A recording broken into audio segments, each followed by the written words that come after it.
Well, this is a moment that counts.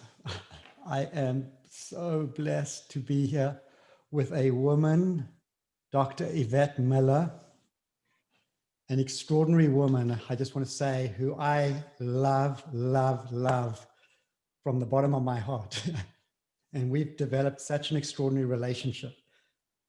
She happens to be the executive officer for a leading disaster service organization, so you can look that up yourself. So, Yvette, I wonder if you would like to start, just sharing about how our paths crossed, but also share your story. This, the title of this talk is, we're gathered here to have a conversation about healing systemic racism. So I want to provide that as a context for our conversation. So for everybody listening, so they know how we're housing the context of our conversation, because our highest intent is that this will make a significant contribution to healing the systemic racism that needs to be healed in this country at this point in time. So thank you, my friend. So I grew up in Winston-Salem, North Carolina. I was born, I'm a baby boomer, so I was born in the 50s. And so in my formative years growing up, my experience has always just been primarily in the African-American community. And so, and I grew up as a child of the 60s. And so I was really, watching the civil rights movement with certainly Martin Luther King, but in the years where I could really understand what was going on, that was during the Black Panther movement. So I was in this strange world between, the voice of Martin Luther King, nonviolence, and then the voice of the Black Panthers and the Nation of Islam. So Malcolm X. And so I was in a strange place where I had some fear related to, the riots and the killing of Black people, and seeing those things on TV with dogs being released on people, to people in my community that, were staunch Black Panthers. They did wonderful things for the community. So I understood that revolution. So I had a revolutionary spirit. And so I have always, based on my experience and my family's experience, we've always been involved with knowing how to help and to support the community. And so both of my parents, interesting piece. So my mother was a typical woman of the 50s, and, where she didn't have a driver's license, she didn't have a bank account. It was all done. My father just ran everything, which was cool at that time. But then when I was going to the 9th grade, my father died. And so it was traumatic on so many levels, because my mother was not a woman of the world, but she figured it out, and she figured it out quickly because she had 3 children to raise. So my mother started nursing school the same year that I started high school. And so we walked that maturity journey together. So I saw my mother more as a sister than as a mother, and she saw me more as a friend than as a child, because we were both growing up at the same time. So that was such a powerful experience for me, to see my mother doing some of the same things that I was doing. Well, I was struggling through high school, she was struggling through college. So that was such a beautiful experience for both of us. And to see her just take control of something that she had never had any control over at all led me to be the woman that I am today. So my mother, so let's fast forward. There's so much in between. Yes. But let's fast forward to 2007. And so my mother and my sister were always the closest. I'm the youngest child. And so I had my own path and my own world and was my own person.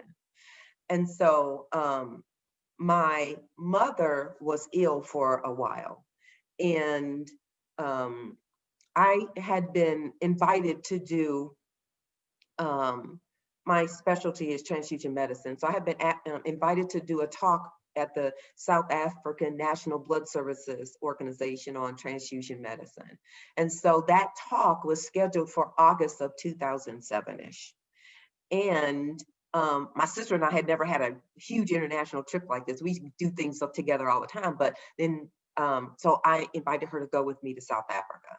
So between the talk and, our travel, my mother passed away. So this trip together for us was so much greater than just an international trip between sisters to have fun. It was an opportunity for us to grieve together, have fun together, to honor the legacy of our mother, and so many other things that we needed to do. So when, and so I joyfully wanted to go to South Africa, but I still had some fear and trepidation in my heart going to a country where Black people have been so disrespected, similar to like the people were, and like Black people are in our country. But when I got to South Africa, and when we got to South Africa, they just showed us such love. And I interacted mostly with Black people. Showed us such love and caring that opened my heart to the lovingness of the people of South Africa, although I had not interacted that much with people that were Caucasian. So then when I got back to the States, my personal philosophy and practice is integrative medicine. So I was looking for an organization to join, and AIHM, the Academy of Integrative Health and Medicine, came into view for me. So then I joined, and then I went to the conference. So one of the first things that I noticed, and I was so excited when I got there, the energy, the people talking about everything that was important to me in my life as a physician, the integrative medicine approach. I just chose a lot of different workshops to go to. And one of the workshops that I chose to go to was yours. And so, and at the time, I didn't know you were South Africa, but because I had been in South Africa, I could pick up on your accent. So I don't even remember you saying anything about your background. It's just, I just picked up on your accent. So as I was listening to you, I mean, you're just this very, animated, I got to tell you something, I got to teach you something kind of person. Yeah. And though you were speaking, so I connected with you on an intellectual level, but the words that you were speaking was that you were trying to connect on a heart level or on an emotional level. But I never could connect with you on an emotional level. So at the same time this was happening, there was a movement in my spirit that said, you need to connect with this man. And so I honored that, and I knew it was real. And so every time we had a subsequent interaction, I could still feel and understand what you were trying to deliver intellectually, but I could still never connect with you on a heart level. And again, fast forward a few more years until October of this year, October of 2020, yes.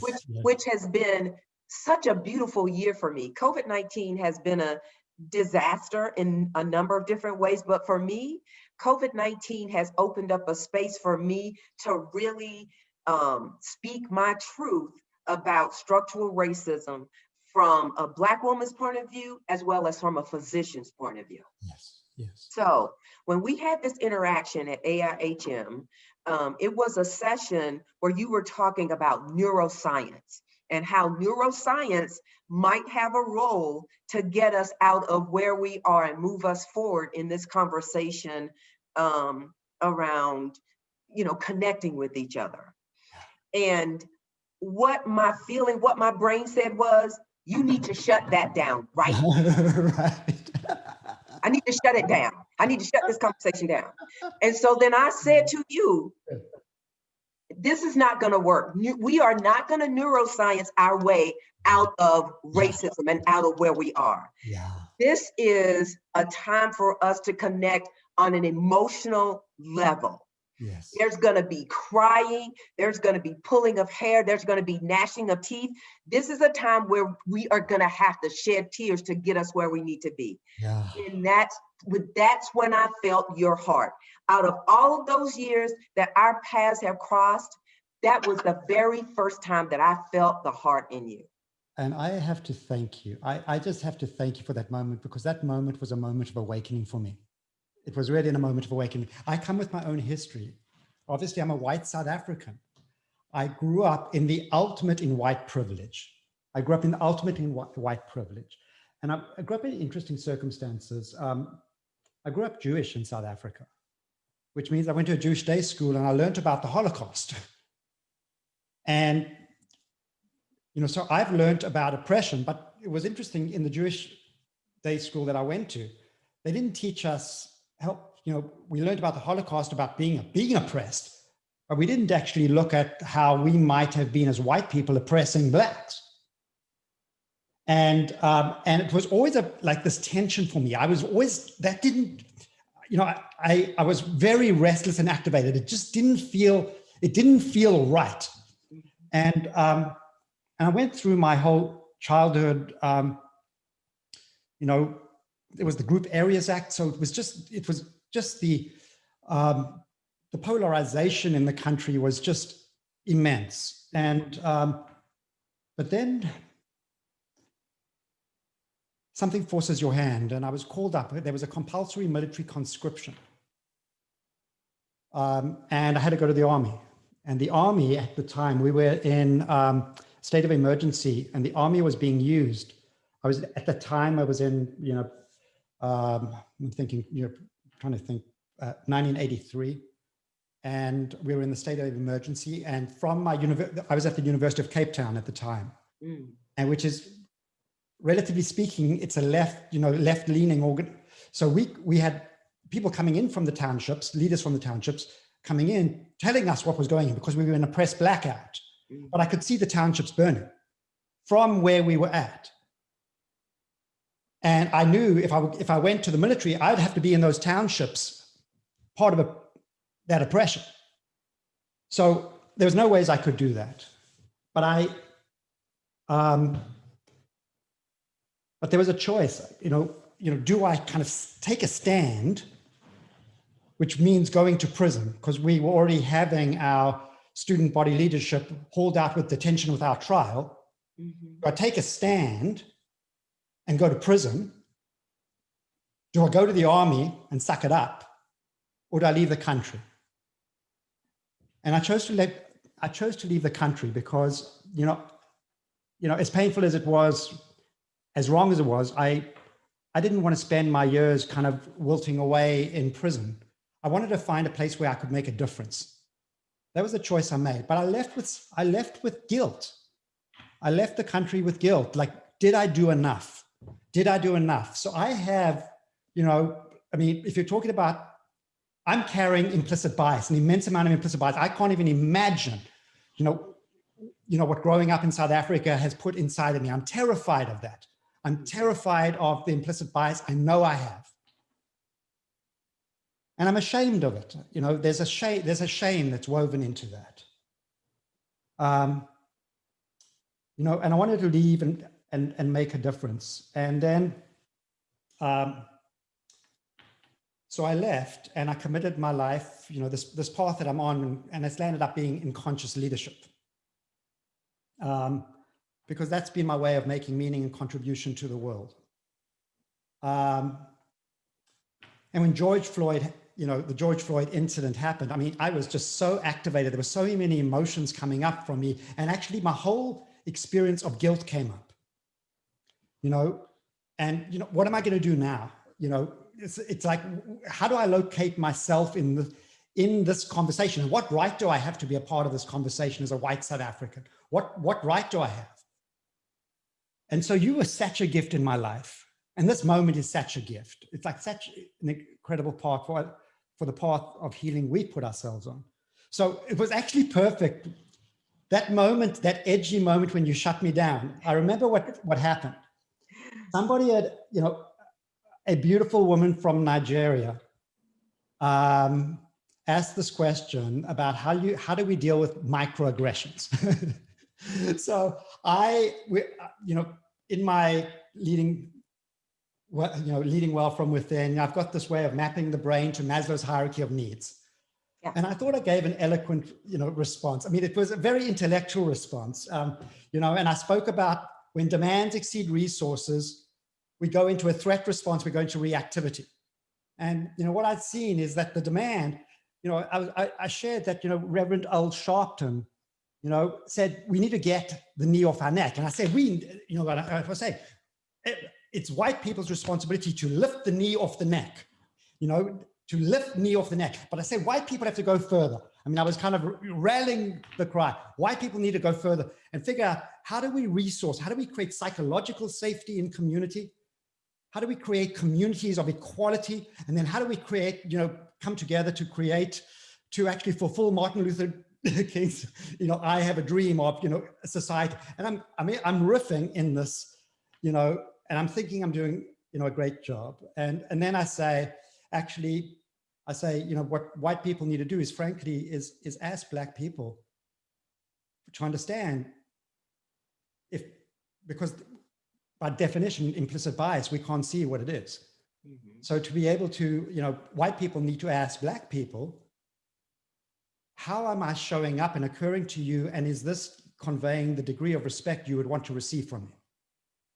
And then by the same token, and then this was the one piece that you were, where you got it. And then I said, but because of implicit bias, I said, white people, don't always have the wherewithal to ask that question.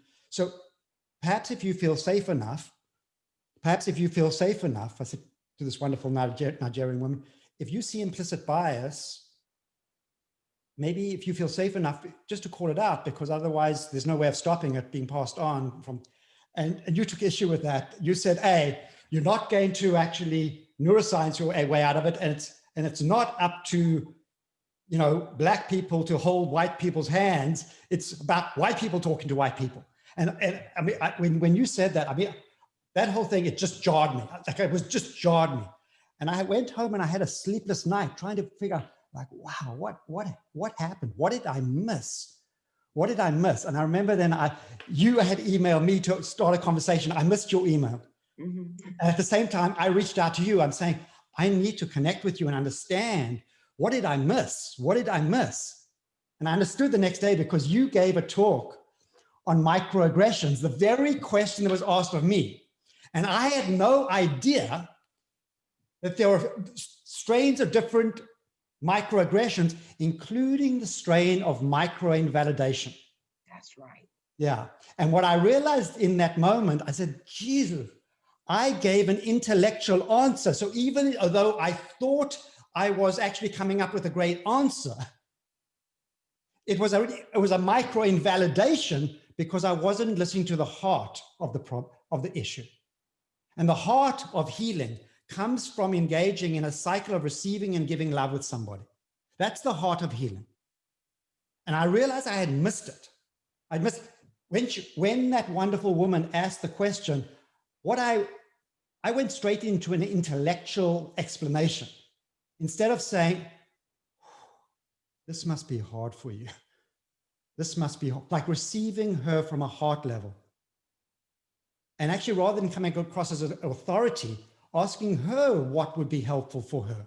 Mm-hmm. So I missed it. I missed it. And without your guidance, that cracked my heart open. So then we had the blessed connection where I really wanted to learn. And I deeply understand, what I had missed and how I could do better. I mean, fundamentally, I'm so committed to wanting to do better with this. I want to, and you said to me, will you stand with me as an ally? And I want to stand with you as an ally in this work. So I'm standing with you now. I'm standing in solidarity with you right now. And so we came together and we had our blessed first conversation, but we needed a container for it because some of what we would, there's so much where we can be triggered by each other. It's so easy to trip. And by the way, for any of you listening, these conversations are raw, are like very raw. And to get to psychological safety, context trumps content. To get to so you don't jump into content first. We set the context. And you remember, Yvette, one of the things that we pledged to each other, we said the context that we set was the context of healing. We created a healing container. We said, let us come back and allow ourselves to be raw, authentic, honest, but understand that that's all in service of the healing that we both wish for ourselves and we wish to model for others. And we're doing that right now, that we wish for ourselves and we wish to model for others.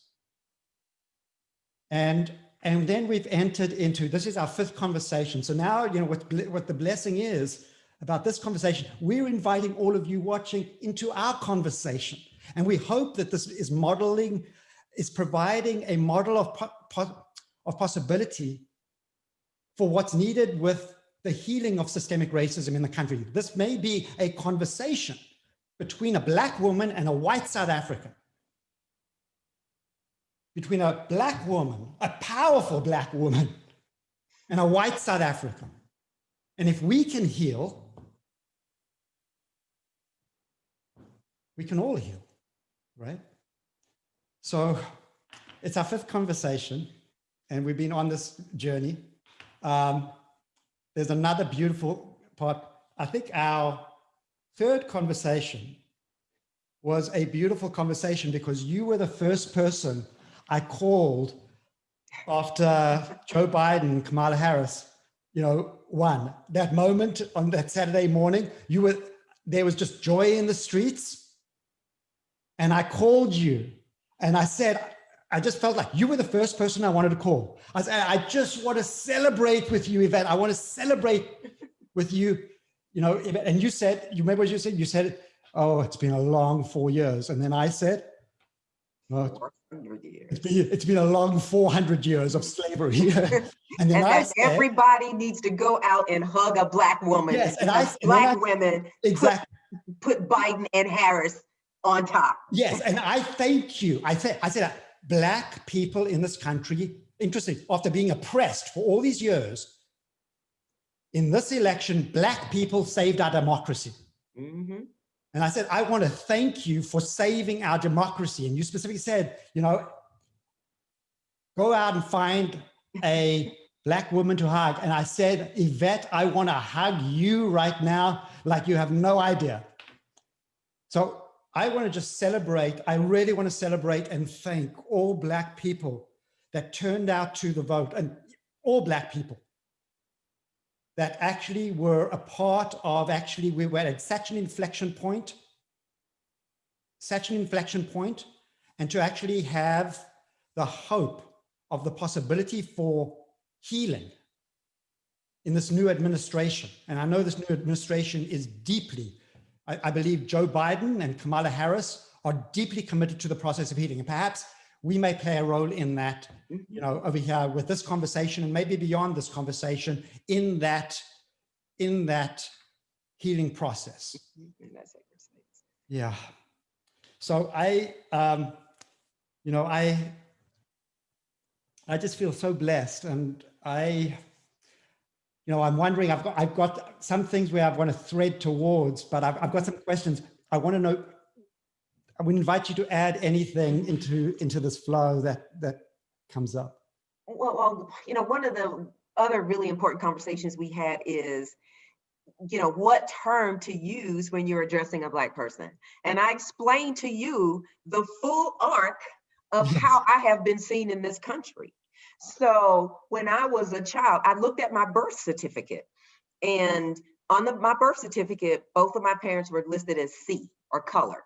So when I was born, I was identified as color.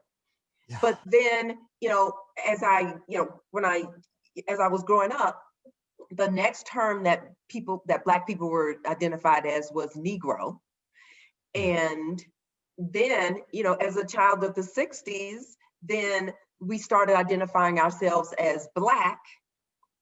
And then in the, I guess, late 80s, early 90s was when we started using the term African American. And I also was completely honest and said, all of that time, I've still been called a nigger. So that is the difficulty that I understand people have with, how do you want to be addressed? Yes.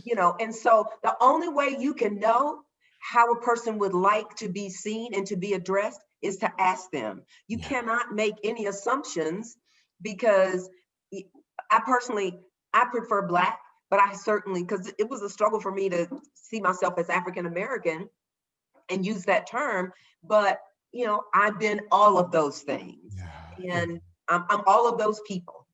And so it's important to respect a person enough, if you want to have a relationship with them on whatever level you want to have a relationship with them on, is to understand how they want to be seen and addressed. That's incredibly important. And that brings us back to this whole element that the ultimate cycle of healing is a cycle of receiving and giving love, receiving others with empathy, understanding, and giving with authenticity and care. And what this is, just a very holding that framework, that idea of wanting to understand how somebody wants to be received by you. It's just the most elemental, how am I occurring to you? Mm-hmm. How am I occurring to you? How would you like me to address you? It's again, context frames content. And if you go in with just the intent of wanting to be respectful, if you just approach that with the intent of wanting to be respectful and wanting to be caring, you will find the questions that will be helpful. And so I'm wondering if can we think of any questions that would serve in healing? Questions perhaps that white people can ask, and questions perhaps that Black people can ask that would serve in this healing process?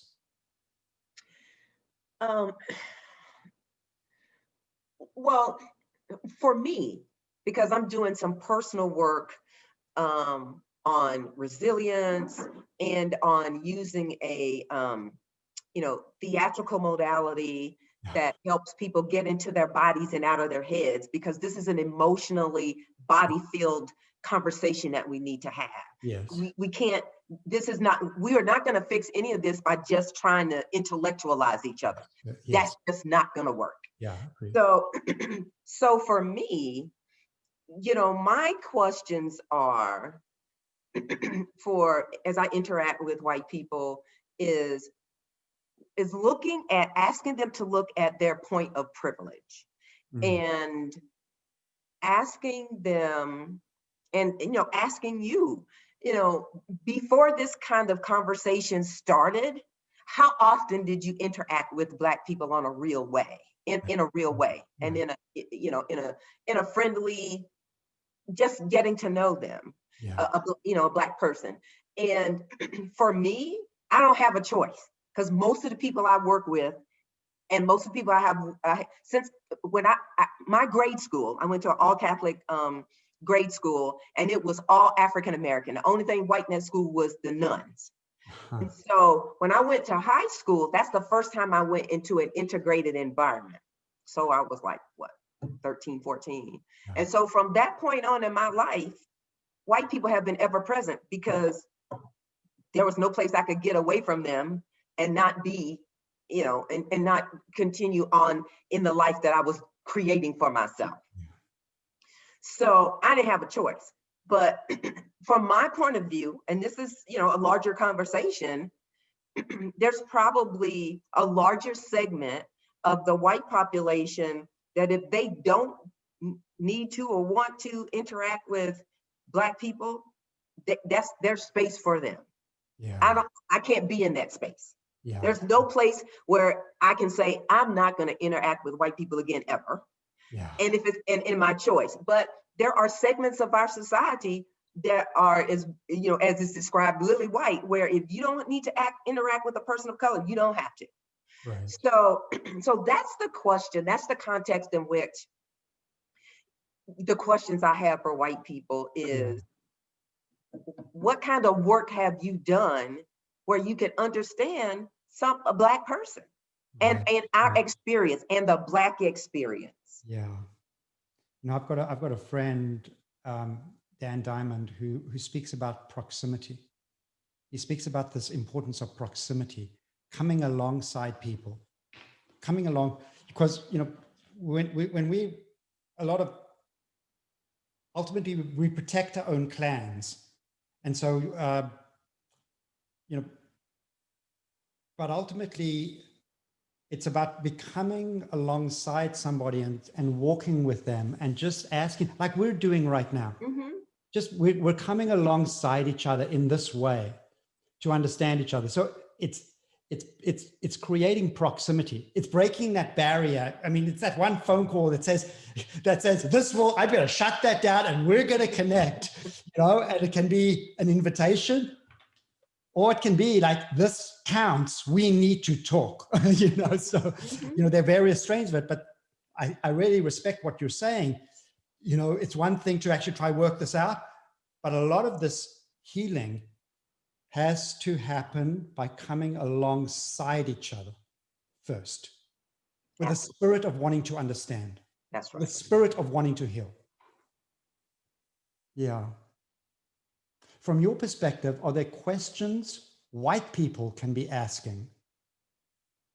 Well, you know what? Since COVID-19 hit, I've had plenty of white folks ask me, what do Black people want, or what's important, or I don't know what to say, and I don't know what to do. Yeah. So, you know, as I said, while I do ultimately believe it's not Black people's job to make white people feel comfortable, I feel like it is a space I honor being in, because it's a teachable moment for everybody. Yes, yes. It's a teachable moment for me to be able to have an open heart.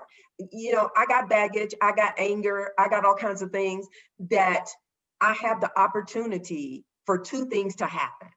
I have an opportunity for me to step outside my lived experience and share with you. And it gives white people an opportunity to step outside their lived experience and come into my world. So these conversations that we are having now, and the conversations that everybody needs to have is to that end. Yeah. Step outside of me so I can see you, and you step out of you so you can truly see me. Yeah. That's what needs to happen. Yeah. Wow. Well, you know, Yvette, this has been an extraordinary conversation. It's been a moment of count, and clearly, you know, we're in the thread of conversation. It's an ongoing conversation. And, you know, as we're wrapping up, because you've seeded stepping out of you, I wanted to offer kind of a mindfulness meditation close for everybody to welcome into that. But before I actually offer that, I feel called, something's calling out of the, you know, out of the field, if you will. I feel we were destined to meet by the field. I mean, our paths have been crossing multiple times. So this was ordained. I mean, our connecting was ordained, you know, in a way. There was something beyond us driving us to proximity with each other. I want to give acknowledgement to that, and this moment now as a moment that counts, where we can be an agent of healing, you know, not only for the country in the US, but I mean, people will watch this all over the world. And I think we'll be inspired because, you know, we're talking about a Black-white issue.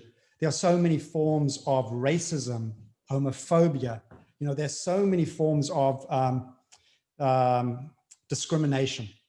And I hope this can actually kind of, you know, serve all those forms of discrimination. Our example over here in terms of what we've embarked on. So before I offer this closing meditation, I want to see if you would like have any closing thoughts. Yes. So, you know, when we had our first conversation and had our first interaction, our number one meeting, I explained to you that I always knew, there was a part of my spirit that always knew that I would meet you and I would have this interaction with you. And, you know, I called it a knowing, and I don't know. And it was just a feeling, it was something that was ever present. And I knew this was going to happen. I didn't know when it was going to happen or how it was going to happen. But the moment our paths crossed, I knew that you were the person. Yeah. And so this interaction that we're having, and that it was destined. This is our destiny, to Yeah. cross each other paths and to fulfill that space and honor that space within each other's lives. Yes. And I feel blessed and happy that I'm now understanding what it means and the part that it has to play for us, but also the larger part that it has to play in the context of this conversation about rooting out structural racism and bias, and also the opportunity for us to change each other's lives and lives of the whole world. Yeah. So oh God, and I'm even thinking about the thread of where I am in my journey. This is an example of why I feel so blessed to have a terminal brain cancer at this point in time, because what that has done, we would be having these conversations, but what that has done has catalyzed this moment right now, the blessing of this brain cancer by the grace of God has catalyzed me to launch this channel, Living Well from Within. I mean, we're doing the work of living well from within, which is the work of healing. Mm-hmm. It's the work of healing. And so here we are now in a global community having this discussion at this moment in time, mm-hmm. where with a reawakening of systemic racism because of everything that's been going on, this is the time now to do it. And with a blessing of Joe Biden and Kamala Harris, we now have an open landscape of possibility in which this can happen. So I'm sensing the moment. I'm sensing God in the moment. Mm-hmm. I'm sensing so many of these things crisscrossing and passing. I'm sensing that same sense that this was ordained to happen. It was ordained to happen. So let's pause. And I want to invite us all, everybody listening, I want you to invite us into a heart space. To do that, I want to invite in your presence. Take a couple deep breaths to get settled and grounded.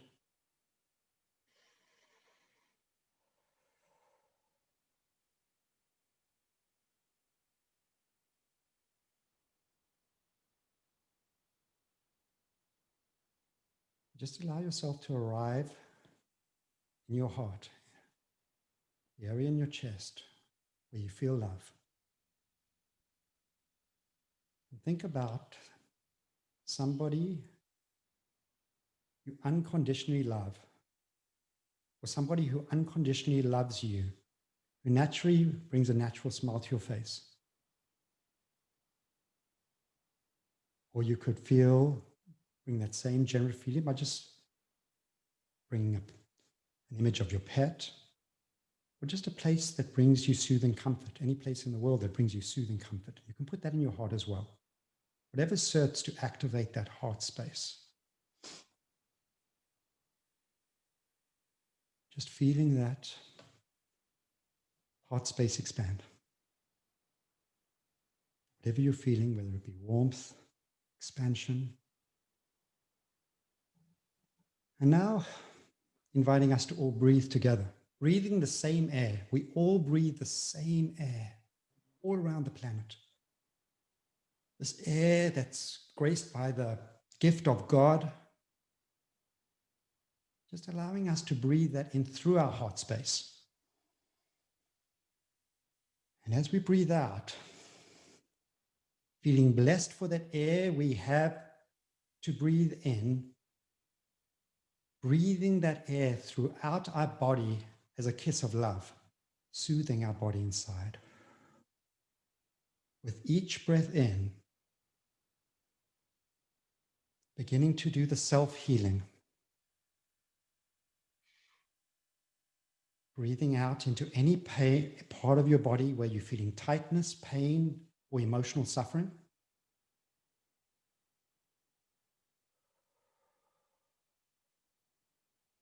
Imagine yourself filling up your body.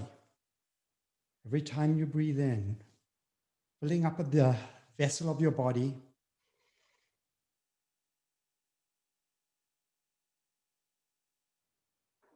Imagining it's filling to the point of fullness. Feeling the fullness with each out-breath.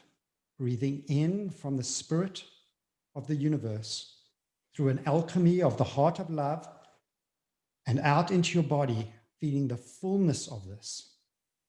As you feel the fullness of this, feeling the fullness of this,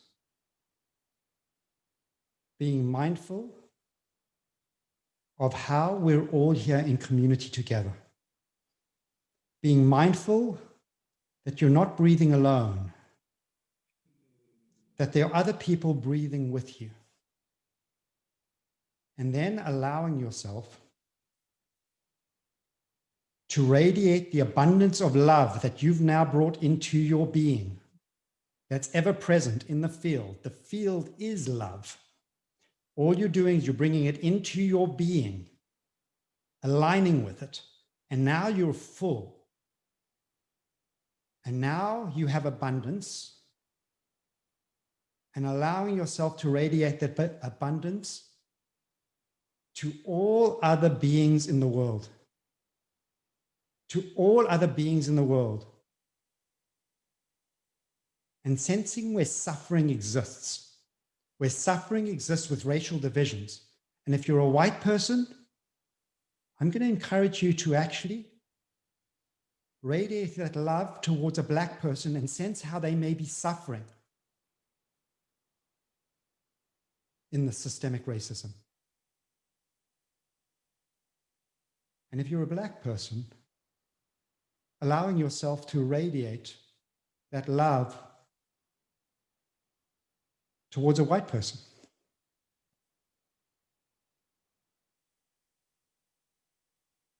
Whether they may be ignorant of the implicit bias, or whether they may have shame about it, understanding the suffering that that can bring.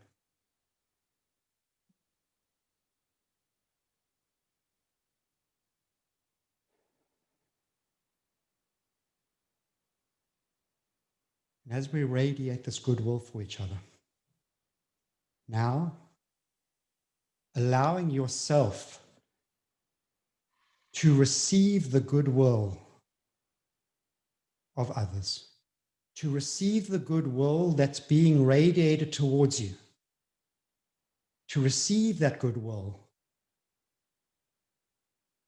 back in through your heart, through the alchemy of your heart. And then imagine yourself breathing out into an ocean of loving kindness. That we collectively can breathe that alchemy out into an ocean of loving kindness, a vast ocean within which we're all connected. We're all breathing together in with love for each other and out into this vast ocean of love and kindness. And trusting and sensing this ocean of loving kindness now.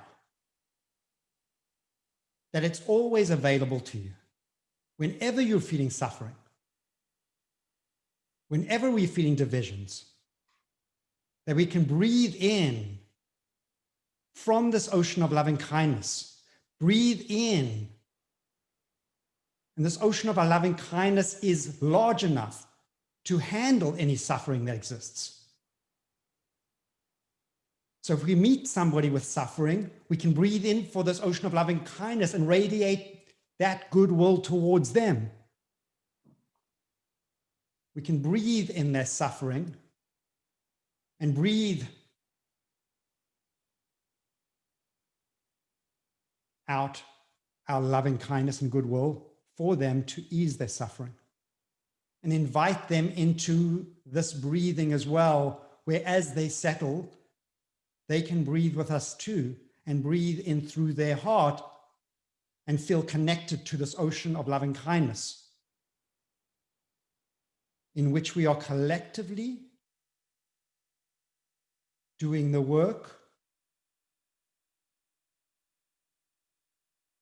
of healing systemic racism and all other forms of suffering in the world.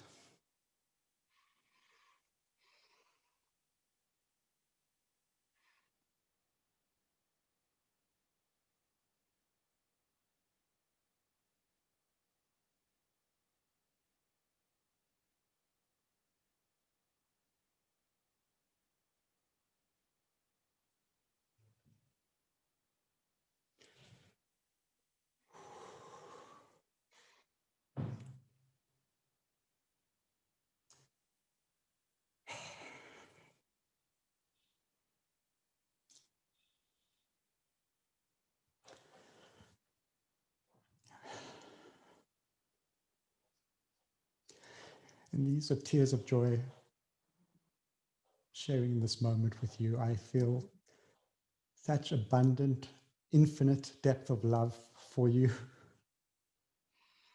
Right? I feel completely healed with you. I feel completely healed with you. I feel healed. I feel healed in your presence. And I feel the gift of this moment where I trust, made a meaningful contribution to healing the systemic racism of our times. I hope this video goes viral. Please share it. Please share it in abundance. Oh, yeah, with each and every, you're going through this, having the brain tumor, it was such a painful place for me to hear those words, because I so look forward to our interaction, and it makes every interaction we have, every email we exchange, every laughter, every tear, everything we exchange now is even more important than it was before. It was always an important place for me to be and to honor my my path and my presence in your life. But now it's even more, every moment is even more precious. Yes. So you just, please, yeah. Yeah. And so you're a constant presence in my life and in my thoughts. And, even before you would come into, my thoughts with my spirit saying, the time is coming. Because every time I would encounter you, I would feel this, I need to go up and talk to him. And I think I even told you once about this. A couple of times, after you had done a session, I came up to talk to you, and we even exchanged some words, because I have some emails that I saved from 2015, as the basis of one of our interactions. Oh, yeah. But I still knew that was still not the moment that I was going to be able to connect with you on a heart level. Yeah. But I knew it was coming. And so, so now that we are both in the same space, every interaction that we have is of critical importance. Yes. So one of the revelations and sacred space for us to be in, to continue to bring 100% of our real selves to the conversation and share without holding anything back what we're feeling and what we're thinking and what our needs are. So when I got my diagnosis, and I was lying in bed in fear, I asked a question: what matters most now? And the answer that came back was, make every moment count. And so this is a moment that's counted.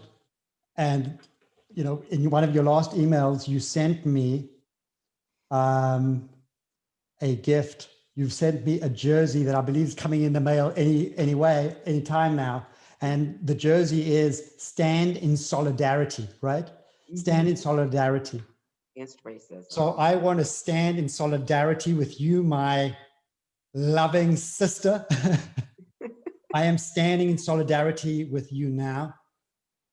And I hope that we can all stand in broadening communities of solidarity together for once and for all to honor Martin Luther King's I Have a Dream, where we all stand in solidarity together.